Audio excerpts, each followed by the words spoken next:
join as we go along. Welcome. There's a lot of people signed in for this session. My name is Steve Davis. I'm a past president of the PPMA, and I'm a current board member and secretary stroke treasurer for the PPMA presently, and it's my pleasure to introduce this session today, which is very popular. And we have Karen Wise who's going to run through this. She's from Senatus Consulting. She's the managing director. She's going to be talking to us, but she will tell you anyway, about trauma-informed interviewing for disciplinary grievance. Sounds interesting, doesn't it? Sounds like something out of ER or casualty or something like that. But there you go. I'll hand over to Karen without further ado, and over to you, Karen. Thank you. And please note that we've got Karen will run through her presentation. If you have questions, please put it in the chat as we go along, and there'll be some time at the end for questions. But if you have any as we go along, either hold them or put them in the chat. Thank you. Thank you, Steve. I'm just going to share my slides. There we go. So yeah, I'm Karen Wise. I'm the director at Senatus Consulting. What we do at Senatus is we specialise in workplace investigations, so disciplinary grievances, whistleblowing, the whole gamut really when it comes to kind of HR related investigations. And so it's, as you're all kind of HR practitioners, there are times when we are in front of employees who are really upset during investigations. And I got us interested a few years ago in terms of actually what is best practice around working with individuals that are distressed? How are we doing a good job? How are we keeping this safe? And I must admit, it did come from a kind of the health field where they've been doing work for a number of years. There's a lot of academic research on this around trauma-informed approach when you're looking at individuals in a health setting. But actually, a lot of those principles can be applied actually to the workplace and when we're doing trauma-informed interviews in investigations. And so we have developed our practice to kind of incorporate this to make sure that we are doing the best investigation possible. And for me, the best investigations come from how you run your interviews. So I'm just gonna, oh, sorry, I've gone too far. There we go. So just to kind of introduce a little bit about, well, what is trauma-informed interviewing? There's kind of four key points to what it's about. First of all, it's about just being clear about what is trauma, when do we see it, what does it look like, being aware of what that might mean to the individual that is suffering from that trauma, and also the impact on us as investigators, of the people actually hearing these traumatic events. It's about then thinking, well, what do we know about what good practice looks like, and how do we then integrate it into our practice when working with individuals that might be distressed by the things that have happened to them. And actually by doing that, that actually stops them being re-traumatized. It stops them being triggered. And because we don't want to make a difficult situation worse by the way that actually we run an interview. So, the kind of things we might see in an interview, and this might all seem obvious stuff, but I'm just kind of putting it out there just to be really clear. It is around, when we see heightened emotions in an interview, and that's kind of a nice way of saying people are just really visibly upset. They're crying in an interview, because it happens. And it happens more than perhaps is comfortable, really. But then people have been through bullying, harassment, people are going through a very difficult time, people have suffered sexual assault or sexual harassment. It's not unexpected. The other things you might see is they might have difficulty kind of responding to questions. They might get agitated or aggressive in the way that they respond to the questions if we're doing it in a way that kind of re-triggers them or kind of makes them feel as if they're not a victim, but almost like it's their fault. So you see a lot of this in interviews, and I'm sure as you're listening, you're thinking, yeah, I've been there and I've seen this kind of stuff myself when I've been helping our investigators do interviews, basically. So why trauma-informed interviewing is important is because the research shows that actually when we take a trauma-informed approach, the individual being interviewed doesn't appear as distressed. You don't see or those heightened emotions or that aggression and hostility. You end up with an interview where actually it kind of is quite a productive meeting. Everyone's very calm. Everyone actually feels that they're having a really good dialogue about something that's actually really difficult. The research shows that when it's managed well using trauma-informed approach, actually the individual comes out of that meeting feeling that they actually can cope with the situation better.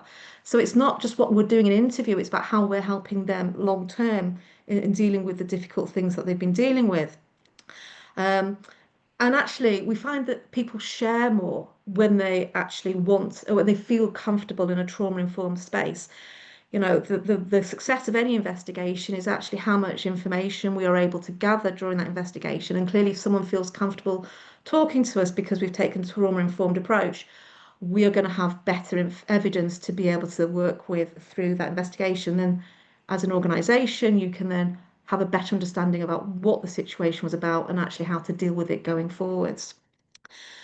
And then another really key thing to think about with trauma-informed interviewing is actually it's not always the people that you think might be obviously traumatized that might experience trauma. So someone who's been through bullying is more likely to get upset as they describe their experiences. Someone who's been through sexual assault is going to find it incredibly difficult and re-triggering talking about it. But actually, everyone's got some kind of trauma that has been affected in their lives. And you could be talking to just a manager and something that you talk about end up triggering something that's happened in their personal life that they then bring and they end up feeling traumatized in the meeting. So, having a trauma-informed approach means that actually you're able to deal with anybody that kind of turns up to you and dealing with them in a sensitive way. So you're not re-triggering them, you're not re-traumatizing them, but they're able to deal with any potential trauma they have in a way that is helpful for them in their well-being. So there are 6 principles around trauma-informed interviewing, which you can see here. Uh, Starting off with choice, which is kind of linked to control and empowerment. Um, they're the first 2 principles. When anybody's been through trauma, they often feel like they're a victim. They often feel they've had choice and control taken away from them. So actually, by how you run your interviews, how you set up your interviews, it's an important step to kind of show that they do have choice, they do have control in this process. And choice can be something really as simple as them being able to choose the date they meet with you to talk about the issue. When are you going to hold the investigatory interview? So we're not talking about grand things here. It can be just the little kind of logistical things that we do that gives them choice. When we talk a little bit later about what happens when they're distressed in interview, again, it's like how you put choice into that kind of conversation with them about whether they want to continue or not, and making them feel that they have that choice, they have that control. One of the things I always do when we start our interviews is make it clear it's not my interview, it's our interview. They've got just as much control in the interview as I have. So if they want to stop at any point, if they want to confer with a trade union rep, they just have to say it, and we'll be like, that's absolutely fine. So it's about letting them know, particularly from the start, that they can control, how things are going in the interview. And that helps them kind of move into that kind of safety and transparency zone. I'm going to touch on that a little bit more in the next slide because I want to talk about voice next.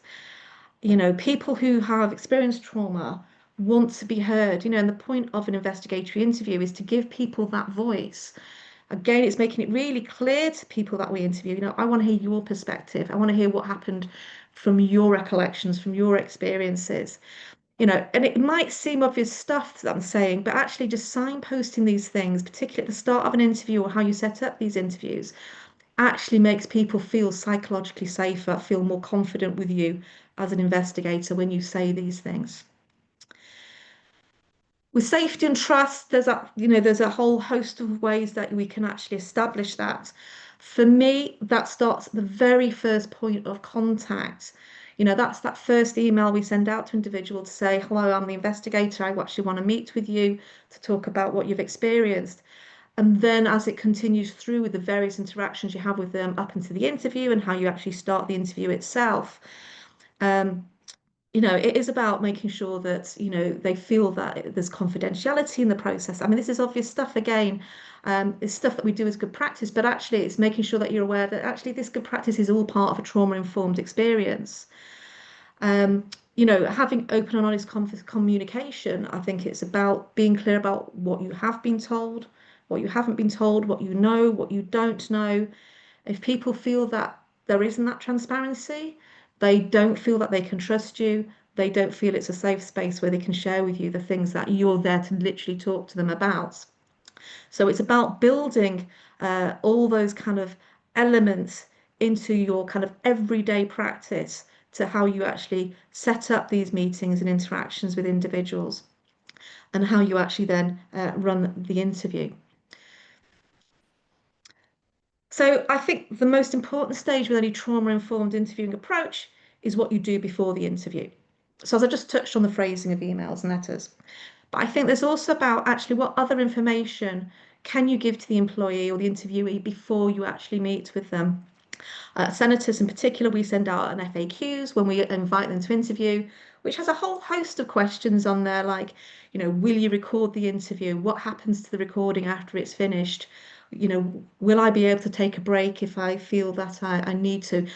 So we try and kind of, again, give them control so they know what to expect. They know what it's going to be like once they get into an interview, because interviews can be scary. People will be anxious just thinking about having to meet with a stranger and explaining what's happened to them. Sometimes when we feel the anxiety requires it, we'll offer to have an informal telephone conversation first, to say, well, let's just have a conversation about what to expect, what we're going to talk about, pretty much everything that we might cover at the start of an interview. But that informal conversation initially really helps people to feel that they've got to know you as an authentic human. It's about how they feel that they've had some kind of connection with you to make them feel that you're listening, you're there to make sure that you keep them safe and support them. Another thing that I've called here topic areas, but sometimes, again, to give them control and to kind of take away any surprises, it's all about transparency again, is we give what we call topic areas to many of our interviewees. So, for example, there might have been an incident at a meeting on the 13th of June, for example.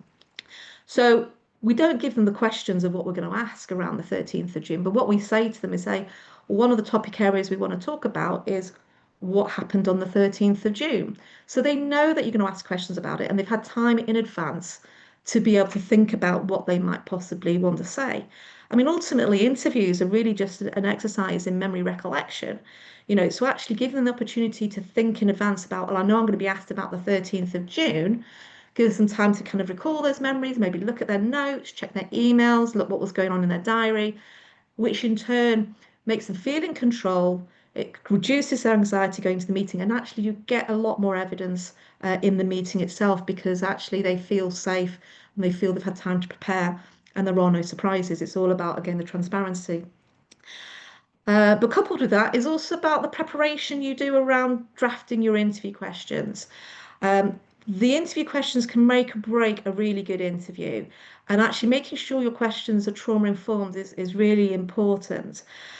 So, starting off with the basics of, well, what topics are you going to cover, making sure they're only relevant in terms of reference, but then it's about how you ask those questions.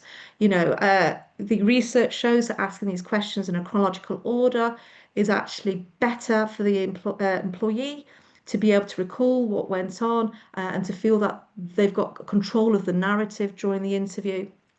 And also, being sensitive to actually what might be triggering, what might not be, and how you phrase those questions. So just to give you a few examples, I mean, normally when I do this kind of webinar, I usually do a long one for an hour long, and we do kind of an interactive session at this bit where I kind of say, let's see if we can work together to draft some really great neutral questions. But unfortunately, because of time doesn't permit us, it's pretty much I'm just going to talk through what is here. But yeah, so you're starting off the interview. Again, we're trying to get them to feel comfortable and feel assured in the interview. So we always start off with some really neutral questions, which, is often questions we will all ask as good practice. But what is your role? How long have you worked in the department, for example? These are things that they know. They don't have to think about. They're easy questions to answer. And the thing is, we need to get them talking. As soon as they start talking and they see you listening, they see you being really attentive to what they're saying, showing your compassionate approach and your empathy with them, even through those simple questions, the more likely they're going to feel comfortable in the interview, and which helps them not feel triggered, won't lead them into distress. And then we kind of move on to kind of the kind of questions where we give them control. Uh, so we might start off with saying, well, let's talk about the 13th of June. Describe what happened in your own words. And it's a really broad question, that I recognize that. But again, it enables them to kind of think, I can be able to talk about this in the way that I feel comfortable. If we go in too specific, too direct in the first instance, it means people feel less safe. They don't feel they've got a voice. And those are the kind of things that we're trying to kind of create, is them feeling that we really are wanting to hear everything that they want to say about this. Where do you want to start? Sometimes people turn up and say, well, actually, I've written something, or I've got a list of things I want to cover. Knowing that is great. And so we give them a choice. Do you want to start with that? Or do you want to start with our questions and we'll come back to that later? Again, throwing choice back into it so that they feel in control.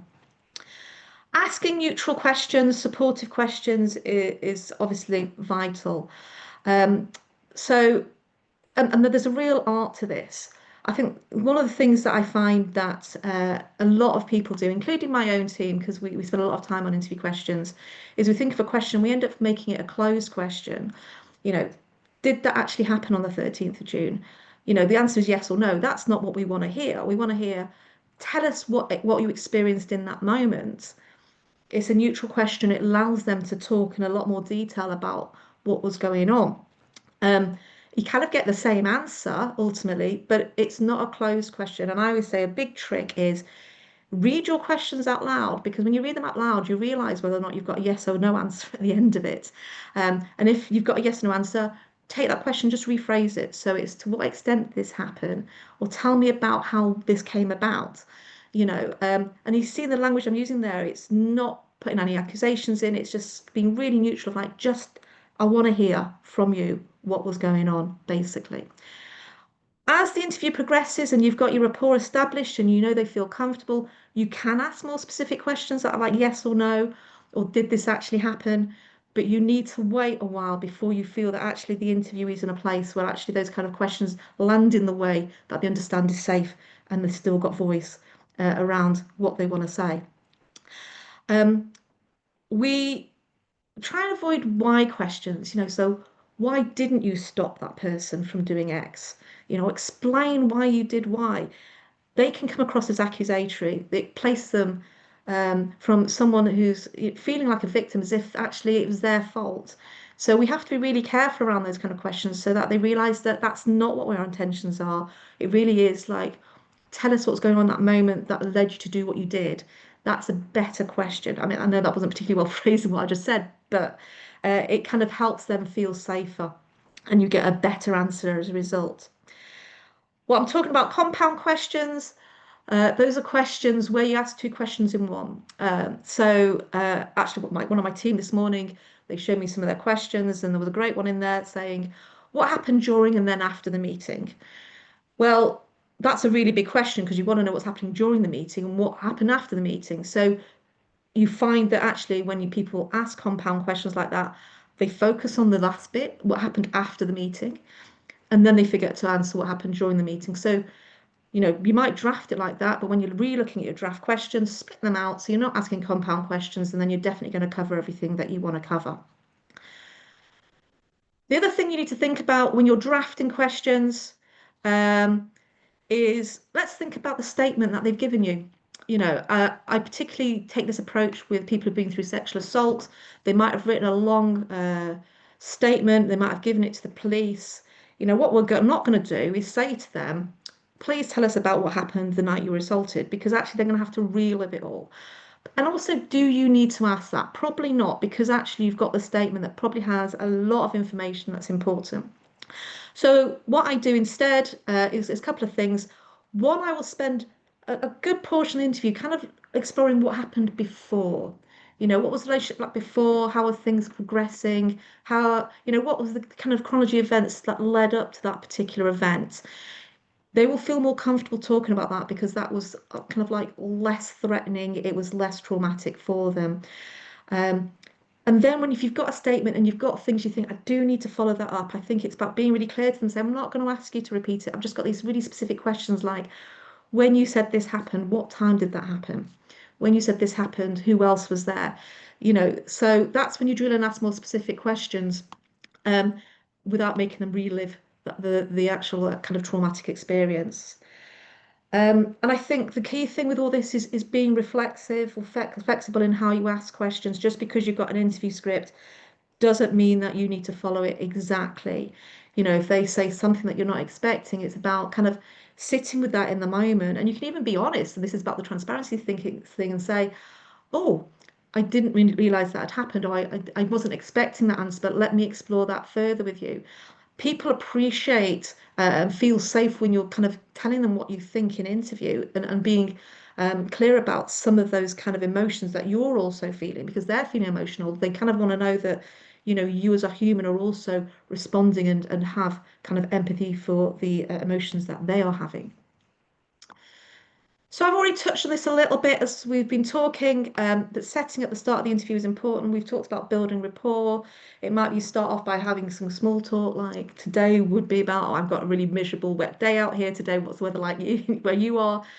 We do a lot of virtual interviews, so we could be talking to anybody all over the country.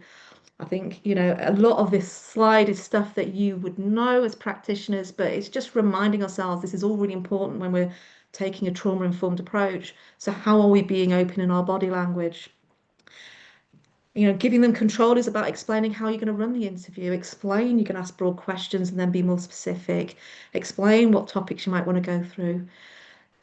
Talking about note taking and gaining consent, again, you're giving them control in that part so that if they're not happy to give consent, that's fine. We just talk about, well, what consent are you prepared to give? Giving them choices. And I always say, let's be really clear. If there's something that you want to talk about, not in this meeting, but you remember it when you've like ended the call, or when you're making a cup of coffee later, saying it's okay to come back later and talk to us.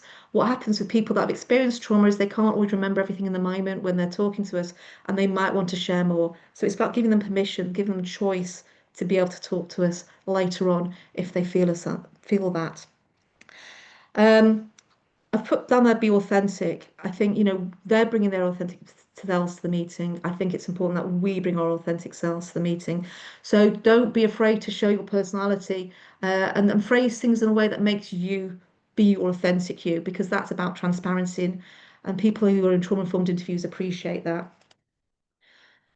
So again, during the interview, it's all the good stuff that we've learned as HR practitioners: active listening, offering breaks, being flexible. I think the key point I've learned through trauma-informed interviewing is about actually acknowledging the hard questions. So if I have got a really icky question coming up saying, when this bit happened during the assault, how did this happen? Or, you're trying to just explore something. I always say up front, this is a difficult question. I know it's a difficult question that you're going to hear and find it to talk about. And I know it's going to be difficult for me to ask it. And it's about being clear about that, and then they appreciate it, and understand that you are compassionate about the situation you're in. But at the same time, it's about actually still being matter of fact about the incident, because actually then you're just kind of normalizing some of the stuff that's got on, and it makes them not feel real triggered or super sensitive or resensitizing to what they've experienced. And we all know about pauses being brilliant in terms of people sharing more. The trauma-informed approach shows that actually, if you give people pauses, it's a moment for them to self-soothe. It's a moment to actually just kind of regroup and think about where they're at and how they're feeling. And then they can talk about anything that actually you need to know to be able to kind of move on in the interview. Silence and pauses is really difficult. I can't say I've got it perfect, but it's something that obviously is really vital. So, you know, the important thing is when we're talking to these individuals, we're keeping an eye on them all the way through. Are they showing signs of distress? These are the kind of things we talked about before, basically. If they are feeling distress, it's always advisable that as an organization, you have what we call a distress protocol. Um, do our interviewers know what to do if someone is experiencing distress?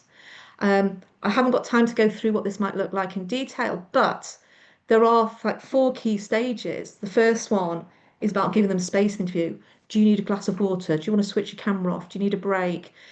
All that stuff that we might just do as good practice.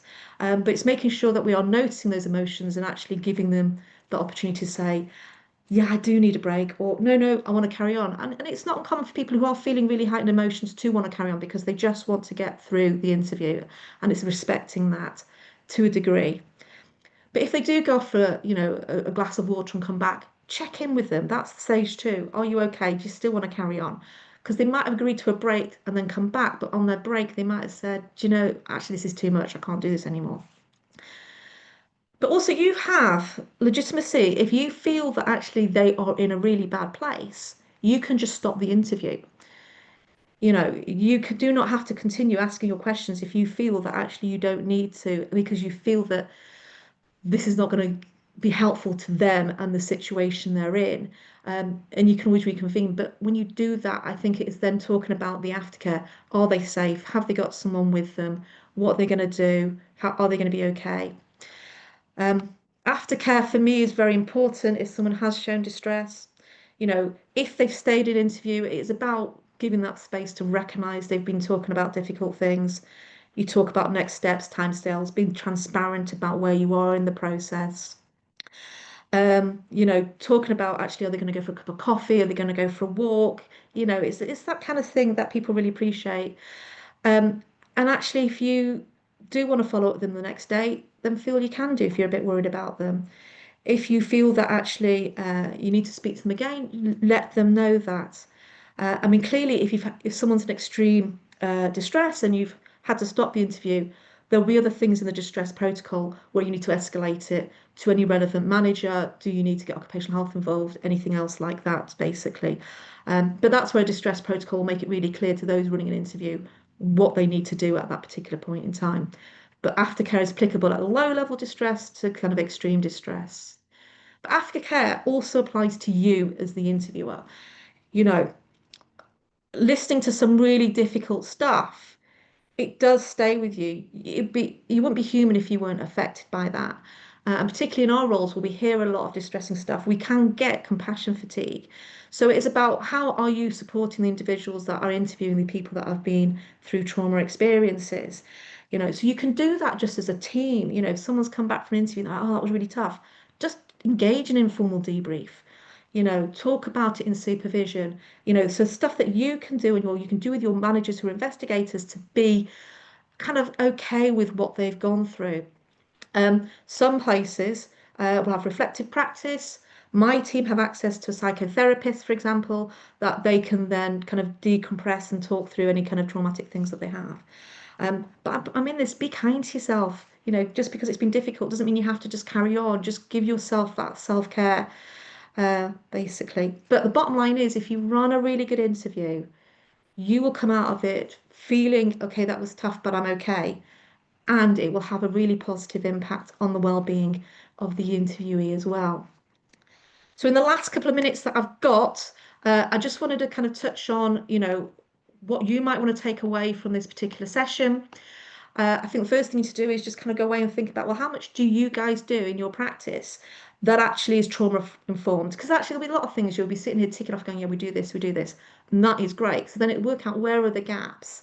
And I think the big gap when I work with organisations is around the interview scripts. How are you making sure that those questions are truly trauma informed, that they're truly neutral? The development of distress protocols, not many organisations I work with have them in place, but actually in academia, these are now being deemed as mandatory for people that are working with sensitive research, qualitative interviews.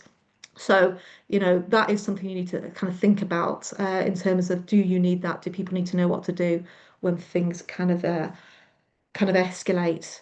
Um, and then think about what you're doing internally to support your investigators. Do you have check-ins? Do you have reflective practice, etc., etc.? It's not just about how you apply it, it's about how you actually are helping those that are kind of being engaged in these trauma interviews. So that's all I was going to kind of talk about. I've pretty much hit 30 minutes on the dot, but that allows us hopefully time for questions. Yeah, great. Thank you, Karen. It's really good. So have we got any questions from the floor? I mean, it's really thorough presentation there. I know from my perspective, actually, what you've identified there, Karen, I think a lot of the elements and principles they apply to any interviewing situation, Yeah. and any kind of, whether it's to do with grievance, disciplinary, or even actually recruitment interview. A lot of the out points you've raised there are very good in any kind of interview type situation, I think. Obviously, there's some specific bits that you've identified, like the distress protocol and bits taking account of people that might be in a trauma-based situation. But a lot of the principles you've outlined are really good practice, no matter what the situation, aren't they? Yeah, no, thanks, Steve. I hadn't thought of it for recruitment, but then I don't deal with recruitments. But yes, because you never know. If you work on the principle that anyone could be experiencing trauma that turns up at you, then Well, people it's a could trauma type experience trauma. situation. It's often stressful going for an interview, isn't it? So if you want to try and put people Yes. at ease and all that, if you can lay out a little bit of the structure of the way you're going to manage things and how so, I think a lot of the elements you've identified can apply to multiple situations. So, Yeah, I'm actually just thinking, I think in my past when I was a generalist, I think I might have had one or two people cry during interviews. You might just ask them like, why have you left your last job? And suddenly this whole story comes out, doesn't it? And they get emotional. So yeah, yeah. Well, thank you for your kind comments, everybody. Um, yeah, I think, I mean, to be fair to, uh, I'm not surprised you haven't got many questions because you've run through so much and your slide pack is really comprehensive in terms of what to think about, what to do. So I'm not surprised that you haven't got many questions, to be fair, Karen. that's Don't fine. take that as being a negative. I mean, you've really run through all the subject matter in a really good and clear way. So thank you very much. And we do share the slide pack Mm. subsequently via PPMA emails and that. We know that you wasn't probably aware of this, Karen, but for some reason there seem to be some dark blocks that are appearing on different parts of the slide. So it was obscuring Oh, some that's a shame. elements of the text and that, but that will be covered when we send out the actual presentation to Yeah, people. But all the subject matter was really good. yeah. No, good. Thank you. Thank you. Well, look, if anybody wants any questions that they don't want to ask in the forum but want to kind of contact me directly, more than happy to talk about this to death because it is one of my passion projects. And you did get the kind of the short version. There is a lot more to it, particularly around interview questions and the distress protocol that, yeah, I can more than happily talk to you about. Yeah, and if you, I can't remember, at the end you put in questions. Did you put in your contact details at the end as well in terms of No, your I email? didn't. Add them to the slide before you send I them will do. twice. Yeah. Thank you. I will do. Great. Thank you very much, people. Thank you for Yes, tuning thank you. in, and thank you, Karen. It's a really good session. Thank you. Thank you, guys. Bye.